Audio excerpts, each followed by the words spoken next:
in actual competition, I've had to deal with the leverage because they're different. You know, they're so tall that they move different when you're on the leg. When they're defending takedowns, they defend different. When you're up against the fence, they feel different because they're so long. I've simulated that in practice, but in competition now, I felt it. Being that I fought Jones, and I fought Jones for 25 minutes, I felt the big, long, tall guy as I'm in the field with Alex. Another thing about Alex that makes him dangerous is we all call him a striker. Alex is the greatest striker, and you know this. This dude can wrestle, man. The dude can actually go in there and take you down if you're not prepared and ready to defend takedowns against a guy that you really don't expect to be taking shots on you. He did it against Jones, did it against Manoa, he did it against Phil Davis. He took all those guys down, and we're talking about a guy that doesn't have a wrestling background. Do you think he's going to actually try to wrestle you? I do. At some point, I think he's going to try to get takedowns because I'm going to land punches on him. And I'm going to make him uncomfortable. And when he's uncomfortable, he seems to go for shots. Kind of similar thing, not that you're looking past Alexander Gustafsson. Is he also a good, again, that size, that physical thing, is he another good test for you before Jon Jones again? I mean, I know that's the fight you want. Yeah, you know, obviously, you know, I get past Gustafsson, and if Jones is available, you know, that's the fight. And again, it would be another experience with that body type. You know, it's really good. The difference with Jon and him is that Jon's got skinny legs. Alex has bigger legs with a skinnier upper body, so they'll feel a little different. But man, I'm telling you, like with Jones, Jones is a very good athlete. He does, you know, he moves well. He also has really good balance, and he understands wrestling positions. And you know, I'm going to see if Alex has that same type of feel. I mean, I can get in there with those guys, and they can be the same height and have the same type of fighting, but they could feel completely different because maybe they move so much different than each other that it's not the same type of fight. I don't anticipate Alex being able to move and fight like Jones did. Jones can fight, man. Would it kind of feel like there was a missing spot for you come to retirement if you don't get to get that Jones fight?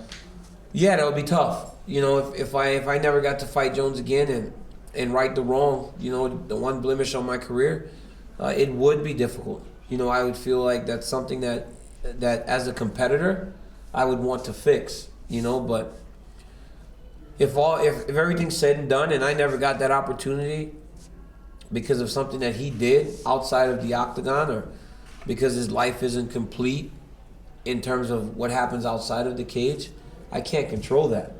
So I go off on my own and I continue to live happy. Dude, I was actually at my house the other day taking pictures with my family. And I had like a moment where it was like everything kind of was just like realization. Like, I'm good. I'm happy. My kids are healthy. Selena's healthy. I won the title. I get to defend the title. I'm good. You know, if this was the end, if this was my very last fight, I'm good. But it's not. I'll be fighting for a while, defending this belt. I like having the championship. Ask KB. I bring it to work every week. You know, DC, and following up with that, then, you know, we talked about this before. The first time, did you make it too personal when you fought Jon? Did you get too emotionally invested? And what lesson did you learn from that? And how has that made you, you know, sort of calmer and cooler as you approach this fight? You know, I got asked a question today, and it was weird because I'd never heard it before. It was, what now? You've always chased it, and why did you chase that championship so much? And I couldn't answer it because I didn't know why. I guess since I've been so young, I've always had to be a competitor. And there's always been something for me to try and achieve. But I didn't necessarily know why I was trying to achieve those things. Maybe because it seemed like it's what I was supposed to do. If you're gonna compete at something, you go out there and you try to be the best. And then I won the belt, and now it's like, is the chase over now? How do you stay going? And I think back and I'm like, well, it's just for the competition. Only for the competition. It wasn't about the belt. I mean, I love having the belt, but it was always the competition. The competition of going out there and challenging myself against another guy, whether it be on a wrestling mat or whether it be inside of an octagon. And that's where I lost it against Jones. It wasn't competition anymore. It was a fight. it was personal. I wanted to fight the guy. I didn't want to compete against the guy. And that's where I lost myself. So in that weird question, it kind of all just like made sense. I was doing it because it's what I'm supposed to do. I'm supposed to compete. I've always had something to chase. And now that I've got it, there's nothing feels different because I'm still in a competitive environment. I have no ill will towards Alexander Gustafsson, which is makes me much more dangerous because when I feel fine, it's competition and I love it. That's why Ryan Bader said something to me and instantly he's the guy because he challenged me competitively, right? This guy challenged me in Pac-Man. He's the guy. It doesn't matter. It's like I'm so much of a competitor that when a person does that, I'm like, okay, that's my target. I go after it. And then in the fight, I lost that. It became personal. I need competition. But DC, I was going to ask, when you have it now, you are the champion, though some people just say you're a paper champ and love to razz you about that. At this point, though, now, this fight with Gus, are you winning the title again, or are you defending what's yours? Man, KB, I'm just fighting. You can't satisfy everyone. It's like the hardest thing in the world, man. It's like you try to do the right things and you just compete to your best and you do as good as you can, and there's still going to be people that just don't like you. And those people, it doesn't matter if I go out there and I fight great against Gustafsson, it'll still be something. They'll find someone else. So for me, it's about defending this championship and winning in a competitive environment. That's what I want to do. I want to win. I want to get my hand raised. I can't stop people from saying that my belt's not real. I just did what any red-blooded human would do. Went into the octagon. Actually, I did something that most people wouldn't do. I went to the octagon against Anthony Johnson and beat him. And as you saw with Jimmy Manuwa and everybody else that Rumbles fought, that's not easy to do. Nothing was handed to me. They told me, Daniel, in 3 weeks you're going to fight the toughest, hardest punching striker in the division. There you go, congratulations. I'm like, oh, okay, thank you. It's like thank you, but it's like nothing was handed to me. Like I had to go out there and beat Anthony Johnson. So many guys have proven that they can't do that. The guy I'm fighting too, he's one of them. When he talked about you, when I asked him what's the most dangerous thing about these, he says it's not his wrestling. He says it's his experience. How does your experience win this fight for you on Saturday? I believe that experience at a high level is going to come into play because, again, as I said, I've been competing since I was very young at a high level. But since I've gotten to MMA, which hasn't really been that long, I was almost 31 when I started the sport. And so because I started in Strikeforce and then I was in that tournament less than 2 years into my career, it seems as though I've been around forever. But it's like Alex has been fighting longer than me. But at the top of the sport, I've been fighting a little bit longer. I think I can rely on that. I've been in there with Barnett, who looked phenomenal, by the way, the other day. I've been in there with Jones. I've been in there with Johnson. I've been in there with Bigfoot. I've been in there with Big Country. I've been in there with Henderson. I've been in there with some of the best guys that we've ever had. And I think I have to rely on that, especially those 5-round fights, because twice for Barnett I trained. Twice for Jones I trained. Trained for Anthony. And now this is my 6th time training for a 5-round fight. That moment of you being at home saying that I'm good, is there danger in that? I mean, of being content? I mean, that's the danger I think that comes along with winning the belt. It was after the work was done. I didn't feel that when I was 248 pounds and fat and sitting there with, chicken and shit. I felt that after the training camp was over. And I'm fit, and I'm ready to go, and I'm going into a fight, and I'm like, you know what? I'm good. Like, I'm good. If this is it, like if this fight against Alex was it, I'd be okay because I'm going to win, and then I'd be okay. But I'm not going anywhere. This wasn't when I was just sitting on my couch playing Xbox. Then I was still the same guy. But in that moment on Saturday, looking at my family, how happy, how healthy, the things that we've accomplished together, me, my team, my coaches, I was like, man, we've done good. A lot of people can't really take it in. We've done good with everything that comes with it, with the Jones situation and the fines from the thing and the Olympics and everything. It's like, man, you know, from Lafayette, Louisiana, a kid from very humble beginnings, and we've done good. I mean, look at this. This is the shit we saw in Rocky. You know? Do you have like a retirement plan? Do you have a 5-year plan? Like, what's the next few years going to look like for DC? Because before the Jon Jones fight, you kind of seemed like you were saying before, that belt was kind of that end goal. Yeah. I'm going to beat Jon, I'm going to win that belt, I'll defend the belt against Jon, and then maybe that's it. Yeah. And now you're not really talking that way. You know, man, I don't know. You know, I mean, I've got a pretty good job outside of the octagon. I make some good money. I've got a kid wrestling program, 2 gyms. You know, I don't.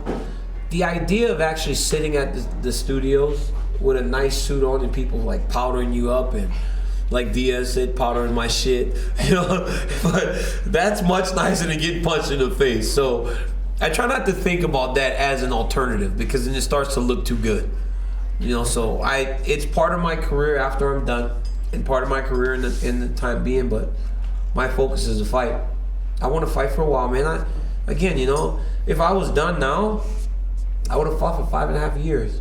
That's it. You know, that's not that long. Who has a career for 5.5 years? You know, it's like, I want to do it for much longer than that. It's still fun. Are you one of those guys that is too competitive to retire? Would you like retire and then be watching on TV, calling the fights? I can beat that dude. Yeah. I can beat that dude. Of course, man. Let me tell you something. I convince myself in competitive situations that I didn't lose. Or how did I lose? The only way I lost is that the game cheated. I swear this morning Pac-Man cheated for this dude. The ghosts were actually moving faster on mine than his, and I don't understand how it can be programmed like that. It's ridiculous, but that's me. You know, it's just me. I mean, I call it my Xbox controller graveyard because they're just shattered all over my room. I smash them against the wall. Selena goes crazy because when we first started dating, we lived in this little apartment, 700 square feet. And she was pregnant with Daniel. At 3 o'clock in the morning, man, like I was a heavyweight. So I would eat so much I couldn't sleep. So I'd be up playing Xbox, video games. One night, I hear the door open like 3 o'clock. I kind of gotten a little outside of myself. And I'm sitting right in front of the TV. We had one of those Walmart entertainment centers, you know, the TV's up, looked like E.T. And sitting right in front of the TV, screaming, motherfucker, son of a...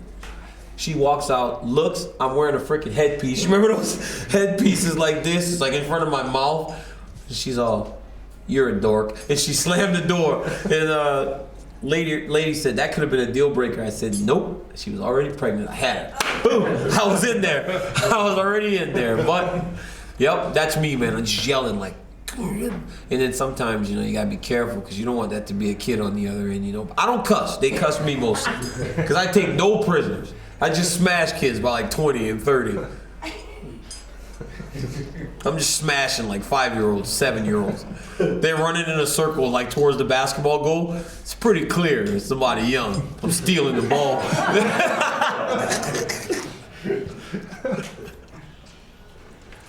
Yep. Wow. We got more. What do you think is going to happen with Jones? Do you have any insight into that? No, you know, I don't really know. You know, I mean, shoot, we're all going to find out here in the next couple of days, right? At least an idea of what going forward. You know, we don't know exactly what's going to happen, but at least next couple of days, we'll have an idea. Again, been so focused on Gustafsson that it's hard to really pay attention to what's going on with Jones. It seems as though he's doing the right things. He's really distanced himself from everything. Seems to be working on himself, which is the most important. We kind of sit here because he's so good, and you wonder when he's coming back to fight. But in reality, this dude is doing what he needs as a human being, and I think that's what we should care about first. And then, shit, imagine how good he's gonna be when he comes back, when he doesn't have the issues. So, we'll see. So how much have you talked with Rashad, you know, on the call you and he were kind of tag teaming on Ryan and all that? I mean, you know, obviously I know, you know, Rashad pretty well. So how much have you talked to him in preparation for this? And, you know, what do you guys kind of share going into this together? Not very much. You know, I mean, Occasionally we'll text a little bit, but not very much. And is that because Well, what this could mean in terms of matchups? Yeah, and we'll work together afterwards, and we'll be cool, but it'll be next probably. Yeah. And again, he'll be the target. And as much as I like the guy, you know, I'll go out there and try to rip him apart, and then hopefully our friendship will sustain itself afterwards. But we haven't talked much, and I think it's just, you know, this feeling underneath that we know. You know, I believe he's too good to get beat by Ryan Bader, and I think he understands that I'm going to beat Alexander Gustafsson.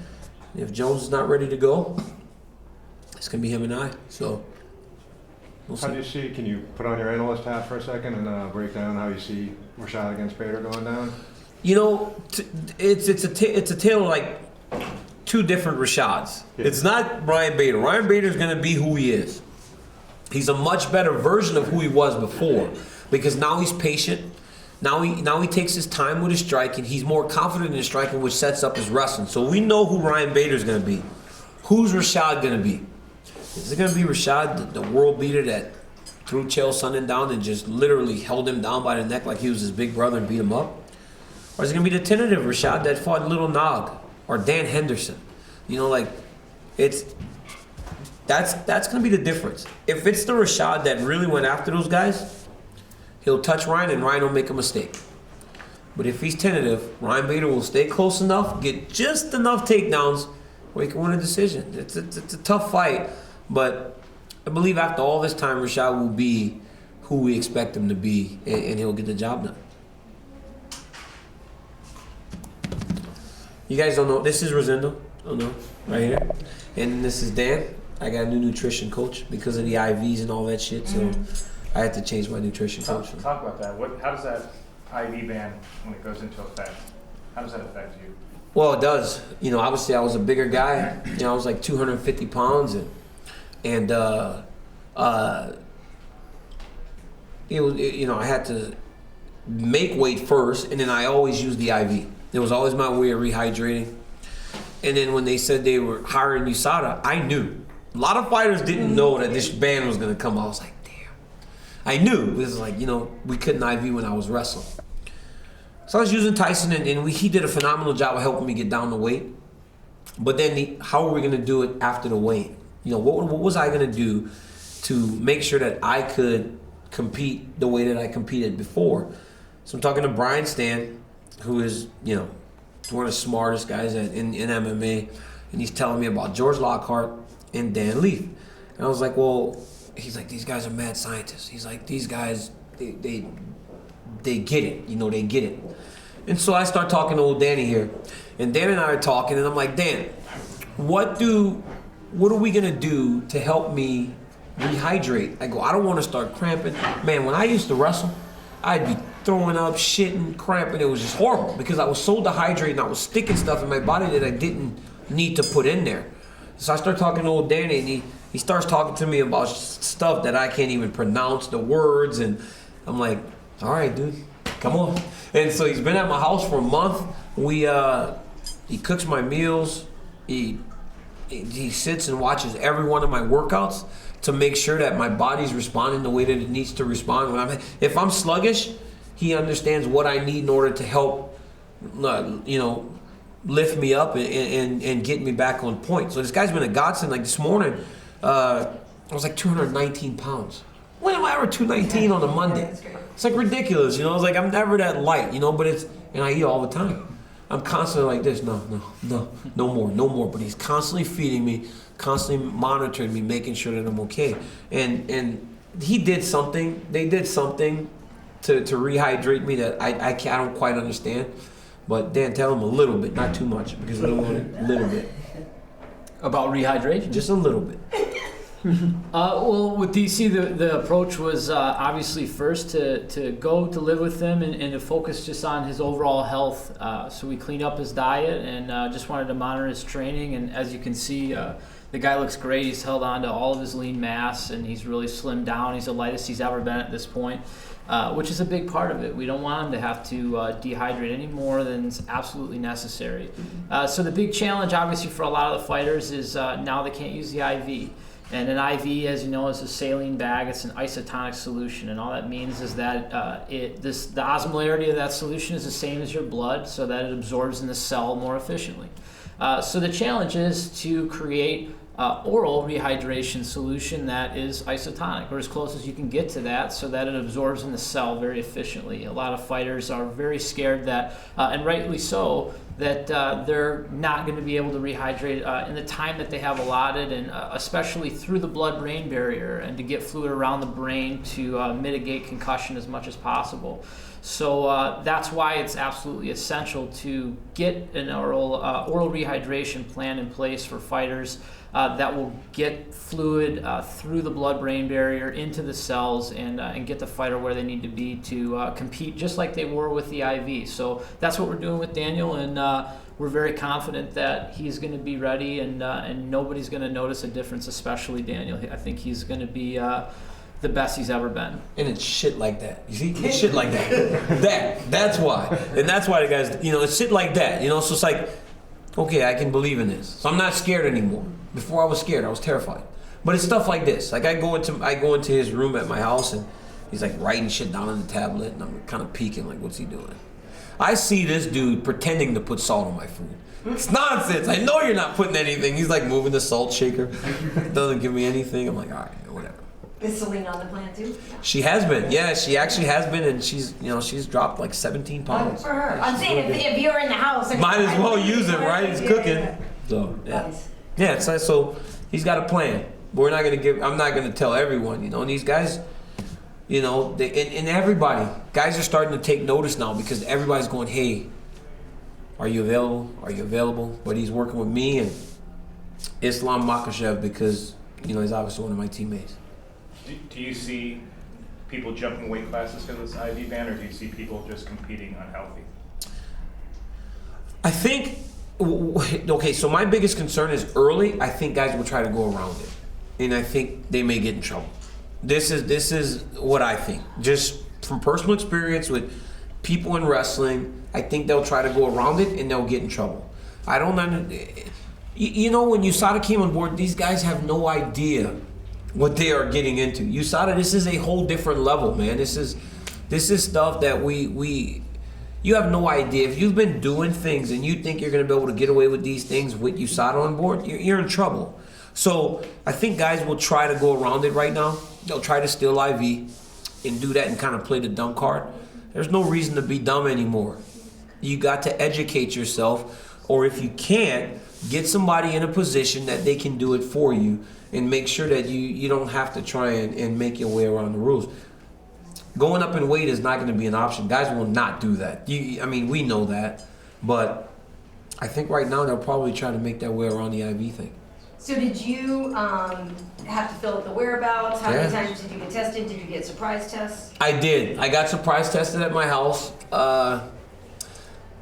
The whereabouts form is not that hard anymore. It was hard when I was wrestling. Yeah. Because before there wasn't really many apps. I know there's an app for everything. For people making apps every day, thousands of them.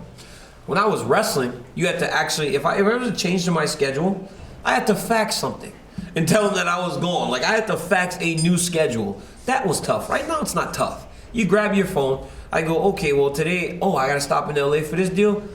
12 to 2 at the Palm in Los Angeles. At midnight, I'll be in Houston. It's that simple. It's a push of a button. So, yeah, I've had to do all that. But they showed up at home. They came to the house once. Well, I hadn't signed the paperwork, so they went to the gym.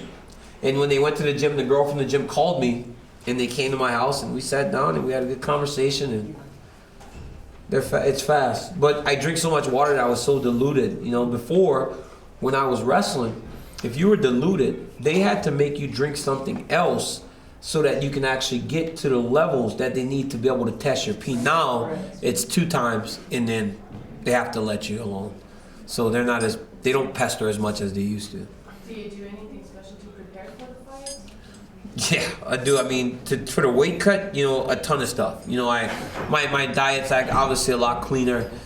I drink a lot of water. I mean, man, it's like we have so many gallons of water in my kitchen. It's like they're all just like stacked on the side on the counter space. And Selena's like, you guys need to get rid of those water bottles. It looks terrible. And I'm like, okay, we'll put it in the recycle bin, but whatever. But it's like I drink so much water. Like since he's been there, I think honestly, there's only been about 2 days that I haven't had 2 gallons of water. And I think that's the most beneficial thing because I sweat like crazy, man. I start walking, I'm sweating. I start running, I'm sweating. I was running on the treadmill the other day and pulled out my shirt, and I swear 2 pounds of water dripped out. It was so disgusting. We had to sit behind the back of the treadmill with a towel, put it on a faster speed, just let the towel soak up all the water. It was disgusting. But it was awesome. It means I'm gonna make weight good. That's all I care about. Can you ever see yourself before your MMA career is over potentially going back to heavyweight if the cards kind of played right? No, I don't want to fight a heavyweight anymore, man. Did you see those dudes the other day? I cannot believe when I look at that. I'm like, wow, I used to fight these dudes. I'm like scared. I'm scared, man. Let me tell you something, man. I'm scared of Josh more than that now. I'm scared of every one of them. I walk past these, I'm like, this dude is huge. Andre Arlovsky is massive. What in the world would I have done if I had to fight that dude? He's thick, he's big and tall. I've trained with him, but I'm looking at him now, I'm like, man, did I shrink or is this dude just really that much bigger than me? I think I'm actually shrinking though.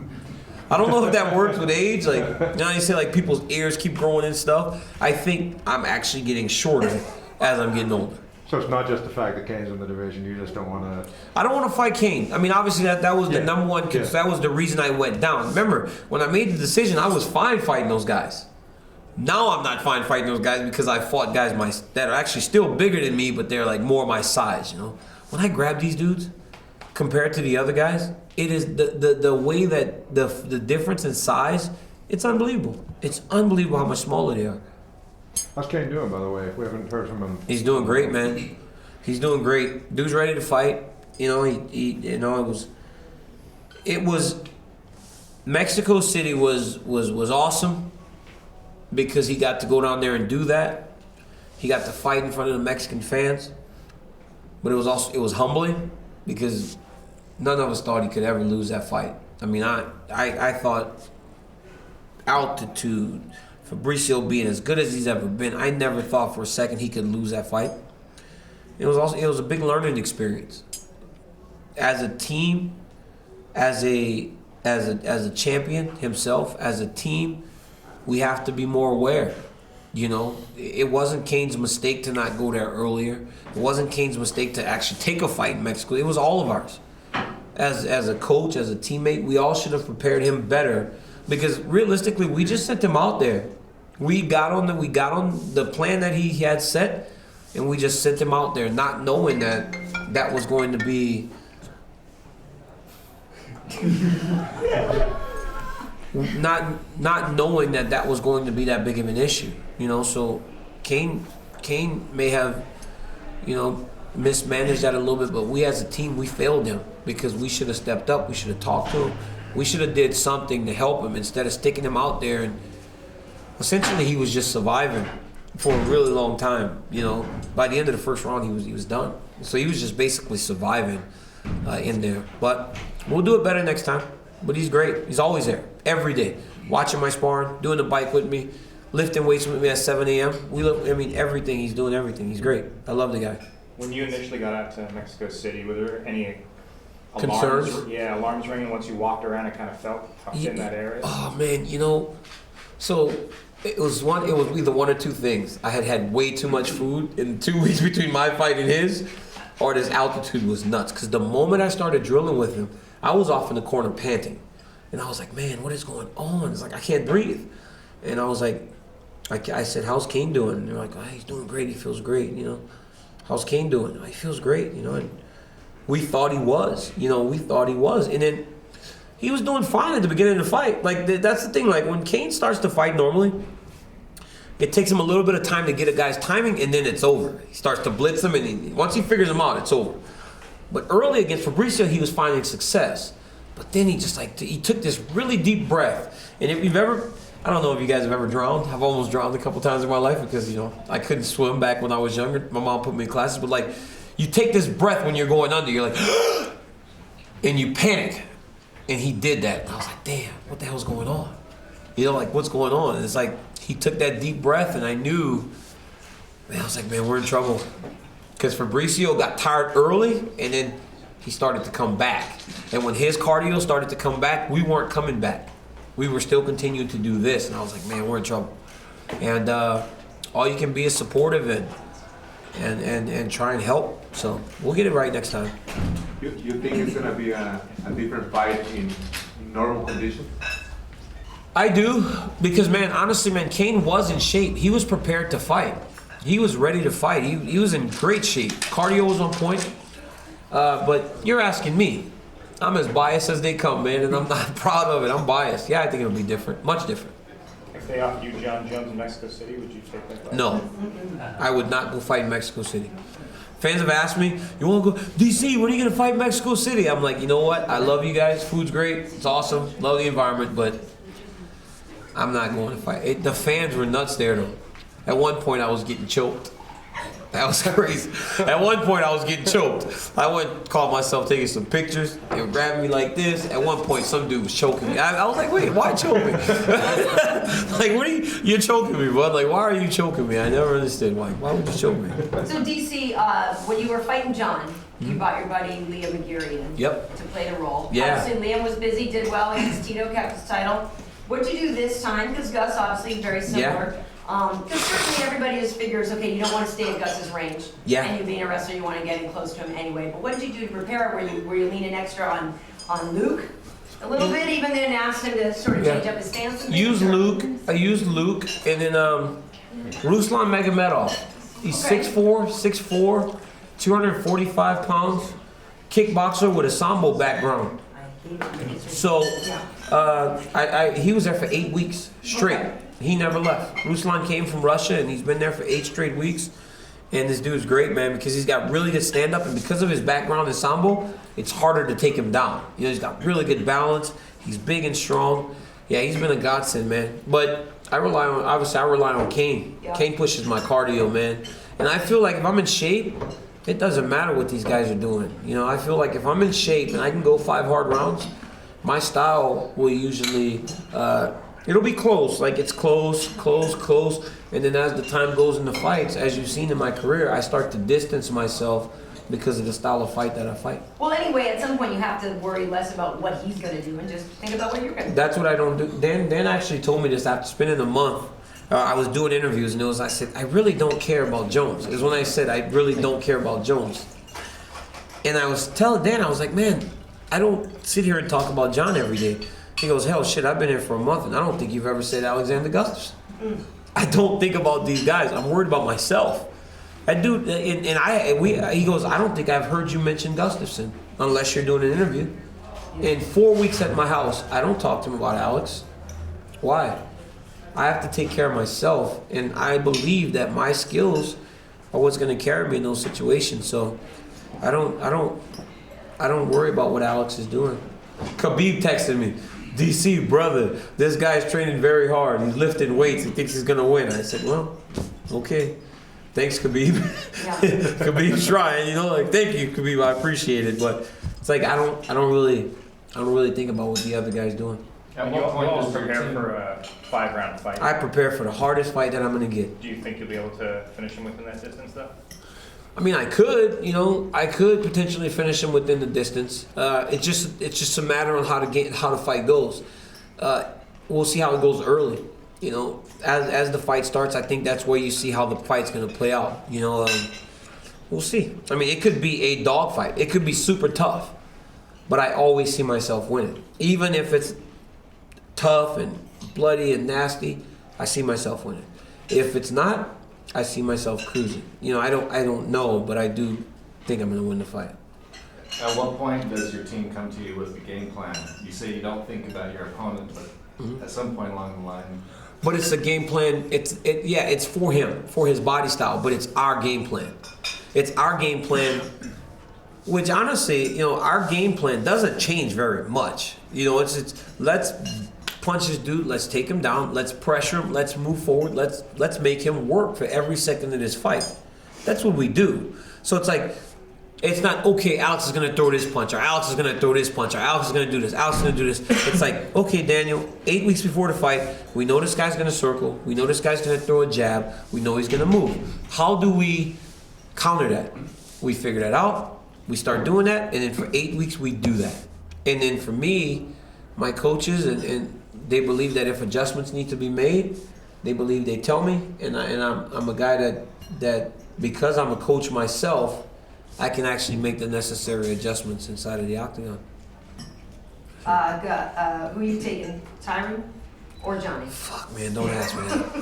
I gotta ask you. Don't fucking ask me that. I gotta ask you. Don't Final ask me. round, baby. You know,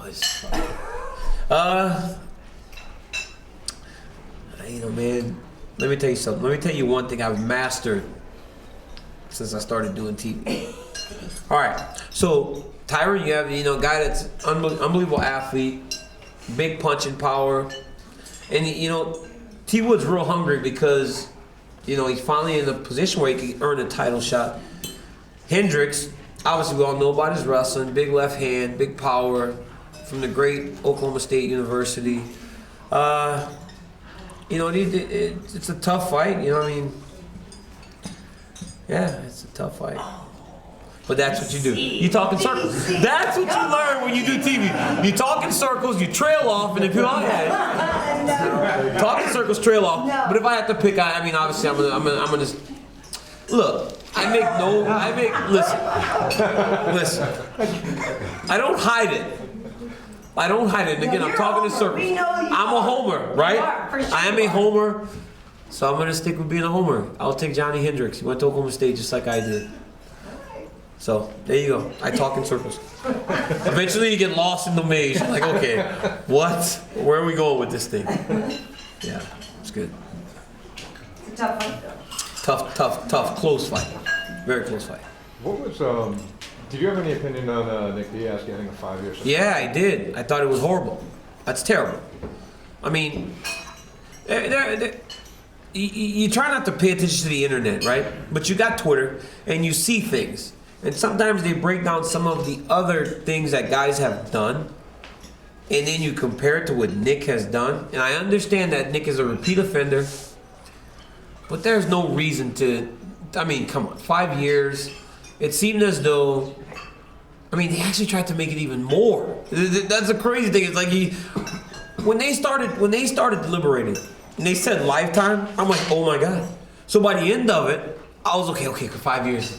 Then I thought about it, I'm like, 5 years? But it was like 5 years is so much better than lifetime. So like when you throw lifetime out there, it's like, oh my God, they're gonna actually suspend him they're gonna give him a lifetime ban. And they come back with 5 years, and you're like, oh, so much better. You know, the guy's still young, but then it's still, when you stop and you think, it's like, why would you give anyone 5 years for that? I mean, it should have been he should have gotten a harsh punishment. I think that was above and beyond. And I think a lot of it had to do with the way that Nick lives his life. He is who he is, man. And that's why we all love him. Like, fighters love Nick Diaz. Like, we all love him because he lives his own, he is who he is. He's not going to apologize for being who he is. I mean, I think it's wrong, 100%. I think it's 100% wrong, and I hope it gets overturned. Would you hesitate to fight in Las Vegas because of that, or? I mean, I hadn't really thought about it. You know, honestly, if I didn't want to fight in Las Vegas, it would be because when I went to my commission meeting, they didn't even know my damn name. That's the problem. That would probably piss me off more than Nick Diaz getting suspended. They didn't even know who I was, and I still fought there. So, yeah, I mean, I don't care. I'll fight anywhere. I'll get paid, get to compete. It's good. But they didn't even know my name. The guy was like, "Oh, your name's Daniel, then?" "Oh, sure." They had just like, they were all buddy with Floyd. They were like, "Hey, Floyd, what's up, bud?" "Hey, Jon Jones, you're great, man." "Oh, what's your name again?" "I'm Daniel." In the back. Yep. Okay. When was that? This was last year. Before I fought Jones, when Jones and I got into that issue, and okay. The guy didn't even know my damn name. I was like, okay, this is a problem. I'm screwed. I was like, I'm screwed. Did you do your community service yet? Yes, I did. I did it right away. Yeah. I did it right away for this wrestling prep. It's like a wrestling preparatory school up in Northern California. I just went and did some practices. Knocked out in no time. I was a first time offender. I got it light. I think I had like 15, 20 hours. You know, it wasn't very much. So it's something I like doing anyway. You can knock out wrestling practice in 4 weeks. I mean, they're 2 hours a day, 4 days a week. I was done in no time. How do the kids react to that having a UFC fighter?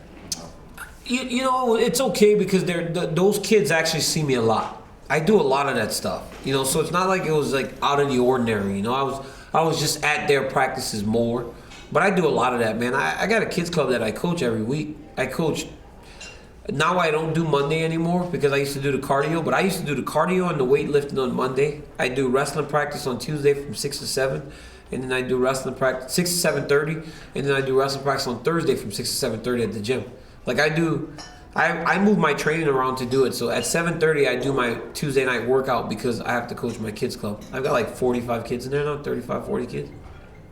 Yeah, it's good. So it wasn't that big a deal. They don't care. These kids don't care. It's weird when they see me at these other tournaments because people are running up with pictures and stuff. And my kids, they don't care. They don't care. I'm just coach, you know. But then it's, you know, they think it's weird when there's a camera. Sometimes like the countdown shows all in their face. Why is that camera here? You know, like that's yeah, it's cool. I love it. Your family coming to the fights? Yeah, they'll be there Thursday. I had to kind of shut myself off from Louisiana. We're 55, 60 people in Vegas. Could you imagine Houston, which is 3.5 hours from my hometown? So bad. I was talking to my guy Andrew. He helps me plan all my like post weigh-in meals and stuff. And he was like, okay, so we're going to the steakhouse. He goes, how many? He goes, the banquet room could accommodate 150. I'm like, dude, that's too much money. I was like, cut it off at 35, 40. He's like, I was like, there's no way I could have 150 people in there the night before my fight. They're all gonna be eating and drinking. It's just too festive. I got on these dudes a while back because we fought in January, and I had all these guys making weight. They all lose a little weight when I make weight, and they all kind of started hanging out on Friday after weigh-ins. And I just lost my shit. So last fight, I was cussing and screaming before the weigh-ins about the job's not done, you know. Just making weight is not where this journey ends. I don't go partying. You don't go partying. We all stay focused on the task at hand until the fight's done. When I leave to go to the arena, you're free to go. But until then, we're a team, man. Because 7 a.m., if I wake up at 7, and I call Ro, hey Ro, let's go get this run in right now. Those guys are there. Like, that's why I love my team. They're always there. 3 in the morning, let's go to sauna at 24 Hour Fitness. Okay, let's go. And they go. It's not a problem. They're always there. Like, let's go, man. Let's get this job done. And I think the most telling point of it, when we did the first embedded, Noah filmed it, Saturday morning, Dan Henderson was getting a massage. We were out running. And that's me and my team. You know, we're constantly trying to improve and make sure we're prepared to the best of our ability. Plus, you don't give them enough spending money to really go out. You know I don't actually. That's another thing. Keep them on a short leash. My boss at Fox, George, he goes, oh, DC, he goes, how much money do you give? Because this guy's complaining about money all the time. Always. So this guy's complaining about money. He tells George and them, he's like, this dude doesn't give us this dude. So George goes, how much do you give these guys a day? It was like, we got there Sunday in Vegas. It was like Sunday. I said, give him $100. He's like, $100 a day, that's not bad. He's like, that's great. I was like, what? A day? He's like, I was like, $100 for the week? He's like, what? I was like, yep. I was like, I give him $100. I said, that's a food court, man. $7 a meal. If you eat 10 times, that's only $70, $30. But he wants to come away with him, too. But dude, what up? Do we need to get into this? You're always giving money. I give money every week. I give money. I do it all the time. I pay for all the meals though. That's the thing. I pay for all the meals. So let's not get crazy. But yeah, $100. Keep him hungry, man. I got a retirement plan for this guy. He gets good pay now, but at the end of it, I'll give him like a big amount of money, and he can go and start his he can, you know, do whatever he wants with it for the rest. But right now I pay him fair. Like, I'm more than fair. I will tell you the exact number of what this guy makes, and he does pretty good for himself. But at the end of my career, when I'm done, I'll write him and my other boxing coach a nice check, and those guys can go and start. Hey, thank you guys. And, now there's no more fights. So there's no more $10,000 checks or whatever checks, This is your big amount. Hopefully you do something smart with it. Is that a way to keep him around? Well, I mean, if he wanted to quit, he can quit. I would give him a couple $100, I guess. I'd give him a couple $100 if he wanted to quit. Don't put me off. If you wanted to quit, I mean, hey, it's not like I'm holding him. Hey, you can't. I quit a couple times already. Just so you know. You got fired a couple times. He fired me once, and he calls back. Goes, what did I just? I didn't fire you. I fired you and didn't call you back. You begged back. Don't you ever. You be respectful. I don't beg back for nothing. No, we get this is good. Like we always mess around, but I got these dudes, man. I'll take care of them. Cause without them, I wouldn't be doing so well, and we're doing pretty good. So I'll take care of these dudes. And trust me, they are not getting any money. Like this guy actually on paying them, freaking dude. What are you doing? Are you holding the? Are you guys want to see something? Hold on. What are you doing? Look how broke I am. Look. Look. No, don't show the shoes. Hey, don't show the shoes. See this dude? We got holes. All right, so listen to this. That's so much. Listen to this, though. Listen to this. I told this dude in the car, I said, hey, we get to Houston, let's go buy new tennis shoes. Randomly. Because I just want to hook him up. Hey, oh my God. You embarrassed me? You want to embarrass me? Oh my God. You want to embarrass me in front of people in this nice restaurant? You always embarrass me. Go sit over there. Get out of here. Jeez Louise. Why'd you wear your running shoes? These are his running shoes. He's got shoes. Okay. He buys me shoes. No, he's lying there. He's lying. It's fine. They make good money. But it's because of that. That's why George was making fun of me. Sounds good, buddy. Back up, dude. Yeah, you pissed me off a little bit. Make me look cheap. KB can tell you I'm pretty cheap, but that's how you save your money. Kind. Yeah, I am nice. I am kind, but I'm pretty cheap. Kind in which way? Because I'll buy a meal occasionally. Oh, a meal. Oh, yeah, for sure, a meal. You know who's the best? And I don't know if I should say this because it's probably gonna start backfiring on me. But George, my boss at Fox, man, he always wants to go to dinner with me because there's some funny stories and there's all. And right as I the checks, I'm like, shit. God dang it. I'm like, and this dude had in New York City, he came to dinner with me and Cain. And this is probably the only time that I keep getting the question, what are the benefits to being the champion? And we're in New York City, man, we're at this nice restaurant, Catch. We've got a table like this. It's a whole bunch of people, friends. And my boss comes with his son. They eat. He's like, eat 2 steaks. He goes, because he's paying the bill today. He goes right after the fight. He's like, he's paying the bill. And so I'm like, okay. He'll save me at the last minute. At the last minute when I start to pull my wallet out, he always goes, I got it. So as I'm pulling out my wallet, Greenberg's just watching me. He's like, this dude is gonna let me pay. So I'm like pulling out, I'm like reaching, and he's gonna let me, or he's just doing a great job of doing it. So as I'm like 3/4 of my wallet is out of my pocket. I'm starting to panic. 3/4 of my wallet's out of my pocket. I'm starting to panic. And right as I go to whip it out, the owner of the restaurant comes over and goes, DC, we got it. He's like, no! I was like, no! He's like, really? I was like, phew! It was so close. The owner of the restaurant comes on and goes, DC, Cain, yeah? We got it. I was like, wow. It's like sweating. I was like, I'm so close. And Greenberg's like, no.